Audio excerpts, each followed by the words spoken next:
Welcome to Finding the Way. I'm Gordon. In this video, I want to cover some of the tools that I use to do in-depth Bible study. With the advent of the internet, there are a lot of websites out there where you can get information for free. So let's go over a few of those. One of the first websites that I found years ago when I first started trying to do some research in the Bible is BibleGateway.com. That's one word, BibleGateway.com. Bible Gateway is a really good search tool, and they have a lot of information about the different versions or translations of the Bible. So if you go to the website and then you click on the Bible tab, you'll see the available versions selection there. When you click on that, that will take you to a list of available versions, and they have a lot of versions in a lot of different languages. All you have to do is scroll down to the English language or whichever language that you prefer and select the Bible that you want. And in this case, I selected the Authorized King James Version so that you can kind of see a little bit of the information on the about the AKJV version. And if you did ESV, or if you did the Complete Jewish Bible, or whatever it was that you happened to select, then it would give you the information about that Bible and how it was translated. All right, the next one that I want to talk to you about is one that I recently found within the past year, and this is an organization called Grace to You. It's an organization by John MacArthur, and John MacArthur is a Protestant pastor in California, and he has this website where he can make available for sale some of his book study material, but a lot of that information is available free on his website. This is a really good website. It's gty.org, and just a quick little excerpt about John MacArthur. If you click on the About and then go to John MacArthur, and by all means peruse the entire website, but it says that he graduated from Talbot Theological Seminary, and that he has an emphasis in his ministry on the careful study and verse by verse exposition of the Bible, with special attention devoted to the historical and grammatical background behind each passage. And that philosophy is one of the main reasons that I like this website. If you will go and click on the Resources tab at the top, you'll come to the Resources page, and then if you scroll down just a little bit, over on the right-hand column, you will see Book Introductions. And if you click on that, it'll take you to the Book Introductions page, where you can select whichever book of the Bible that you want to read about. And what this does is the Book Introductions by John MacArthur give you a lot of factual and historical information regarding that particular book of the Bible. Whom it was written by, whom it was written to, what the subject matter, in other words, why that book was written. That information is in the Book Introductions.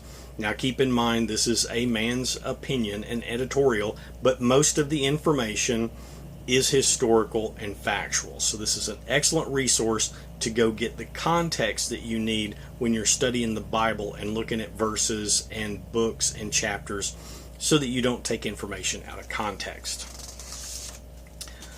The next website that I want to introduce you to, if you're not familiar with, is Blue Letter Bible. That's blueletterbible.org, or simply blb.org, and that will take you to their website. And you can select the different translations. They don't have as many translations available as Bible Gateway, but they have a lot of good translations available. And what I have selected here is, instead of the paragraph layout, I have selected the verse layout. And by doing so, it allows me to see the Tools button next to each verse. And for this instance, and every instance in this video, I'm going to be using Mark chapter 12, verse 30. So right here, you can see this is Mark chapter 12, and if you click on the Tools button, then you come to this page. And what this is, it shows you the verse that you've selected the tools for, and by default, it gives you the interlinear. If you're not familiar with what an interlinear is, the interlinear is a side-by-side translation comparison from the original text, usually Hebrew for the Old Testament and usually Greek for the New Testament, and in this case that's what these are on this website, and they only use the Strong's Concordance here. There are other concordances also. This website's really easy to use and a great resource. It gives you the Strong's number that you can click on, and it'll give you other instances in the Bible where that exact same word is used. It'll give you an idea of the different definitions that are available for that translation or that word. So yeah, sometimes words that are used in the Bible can have multiple meanings or multiple definitions. So sometimes it's important to dig down and find out what the multiple meanings are. You can even learn how to pronounce. It will demonstrate how to pronounce the Greek or the Hebrew word for you. The interlinear is only available for the King James or the NASB. So what they decided to do at Blue Letter Bible is take all of the Old English type Bibles, such as the ASB, the King James, and so forth, and just give the interlinear for the King James. And then for the newer English versions, they tied them all to the NASB. Both are literal translations, and it gives you a really good idea. So access to an interlinear right there for free on the web. Excellent resource. And the last one is a website that I use very regularly when I'm studying the Bible. It's called Bible.com by YouVersion. And that's YouVersion, YouVersion. If you go to YouVersion.com, they will give you links. They have their Bible app available for both Android and iOS. And on their mobile app, you can actually download most of the Bible translations directly to your mobile device, so that if you're outside cellular coverage or whatever, you still can have access to read those. Now, you cannot search those, and the ones that have Audio Bible in there with them, the search function and the audio function doesn't work unless you're connected to the internet. But you have access to the text and you can read and so forth. So I'm going to pull up, what I pulled up here is a parallel comparison of the ESV on the left and the NASB on the right. Again, using Mark 12:30 just to kind of show you the differences. And I'm going to highlight on the ESV these little, they look like comment boxes or note boxes, and those actually will give you footnotes. And you notice that they are not in the NASB. But for that same verse, you notice the NASB is formatted differently in lowercase caps. And if you go ahead and click on those little footnote icons, then it'll show you that that text is cited from somewhere else in the Bible. So that's a really handy tool, and I'll talk about some of the different study resources in a little bit with actual Bibles. But having access to footnotes, so whatever your version is, I would highly recommend you pick a version or a translation that has access to the notes. That's an excellent resource. All right, so now we'll move on to some of the Bibles that I use to reference. And if you haven't watched my Which is the Best Bible video, you might want to go back and take a look at that. The short answer is there's not one that's better than the other. They're all good, and they're all going to have differences. They're all going to have human error involved, because that's just the way it happens when you translate from one language to another. And in most cases, especially when we're talking about the New Testament, it's translated into Greek first, and those are the only texts that we have are the Greek, so we have to then translate from the Greek. So we have at least 2 translations that are involved. So anyway, so let's talk about the Bibles and how they work and the different things that are available in the different Bibles. So this first one is the ESV version, English Standard Version, that I usually use just to read. It's a small Bible, but it has large print. But there are no footnotes, no special reference or anything like that. So what you see here is just Mark 12:30 with just the double quotes and the single quotes. So the double quotes show you that it's a quotation of Yeshua or Jesus, and the single quotes show that he is quoting something else. The next one is going to be the ESV Study Bible that I use, and it's much larger. I don't carry it around, but it does, if you'll notice, it has the large footnote section at the bottom. And now I'm going to go ahead and highlight, and you'll see the footnote letters in verse 29 and in verse 31 that are then also referenced down in the footnotes section, and you'll see those with the highlights. So study Bibles will give you a lot more information and give you places where you can go study further. The next one I want to look at is the NIV, the New International Version. And the NIV that I have, as you can see, is a red letter edition. And if you're not familiar with what red letter edition is, that means that the words of Yeshua or Jesus are in red. That makes it very easy to determine that this is exactly what Yeshua, Jesus, said. So in verse 30, and you'll notice if I pull up the highlights here, you'll notice a couple of footnote highlights, and then down in the bottom towards the left, you'll see those footnotes down there referencing Deuteronomy 6, 4, and 5, and Leviticus 19, 18, respectively, for the different things that Yeshua was quoting there. And the next Bible is going to be the NASB. The NASB Bible that I have is not a reference or a study Bible. It is a red letter edition. So the words of the Messiah are in red, and it has the small caps, as I pointed out on Bible.com. It has the small caps to show you that something is being quoted or referenced from somewhere else, which is a really handy tool. It makes it real easy to let you know that, hey, that's coming from somewhere else. And in this particular Bible, if it doesn't have the footnotes or the references, then go grab another source and find out where those are. And the next Bible is going to be the Amplified Bible. The Amplified Bible is by the same publisher as the NASB, so you'll notice that it has the same format for quoted text in the New Testament. And it's showing the lowercase caps or the all caps here, showing that the Messiah was quoting something else. It also has other notes in there, and it includes right there in the middle of the text where it's being referenced from, Deuteronomy 6, 4, 5 and Leviticus 19, 18. So I really like the Amplified Bible for that type of study.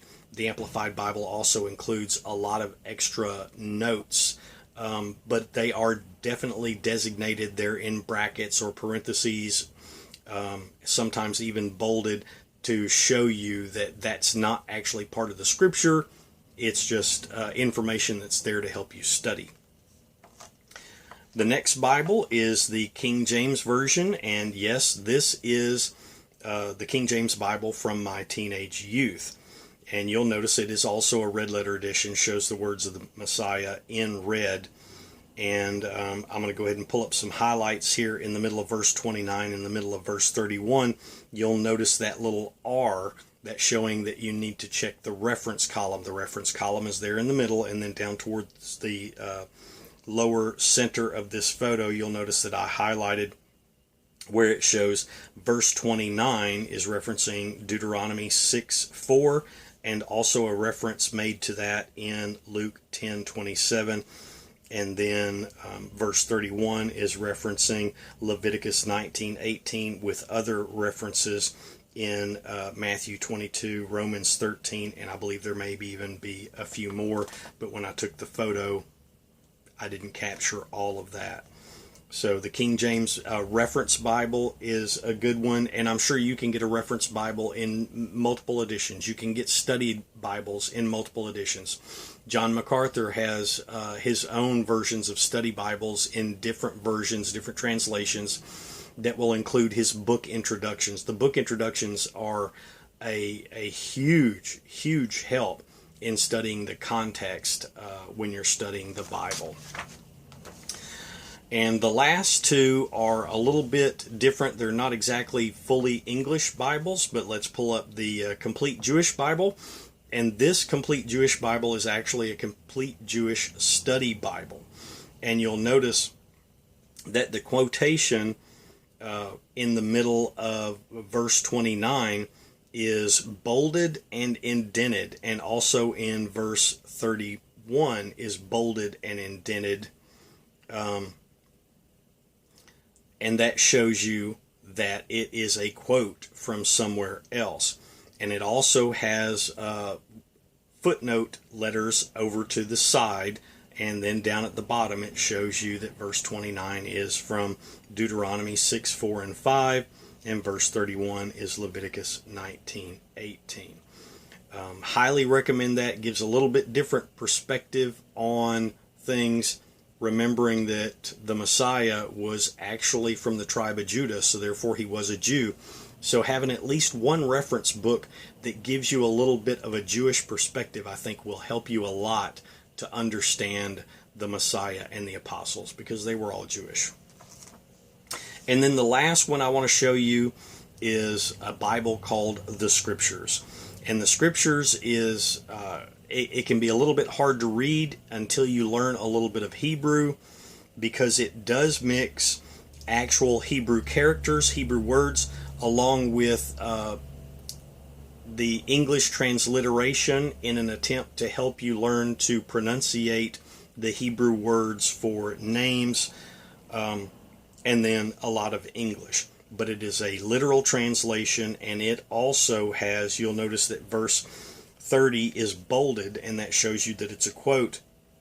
And then in the middle of verse 30, it shows you, it looks like DEB, which is actually the abbreviation for the Hebrew name for the book of Deuteronomy, but it's showing that it's a quote from Deuteronomy 6, 5, and then also in verse 31 it's showing WAY, which is the abbreviation for the Hebrew pronunciation for the book of Leviticus 19:18.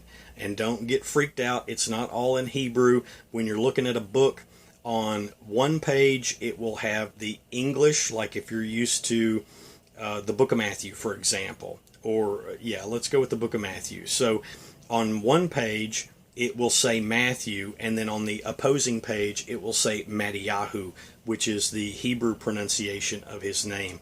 And it tries to go back to the original Hebrew pronunciation of the names, such as in the Old Testament, Moses is Moshe, Joshua is Yehoshua, and in the New Testament, Jesus is Yeshua. That's his actual Hebrew name. So a very good study resource there. The Scriptures, highly recommend that one as well.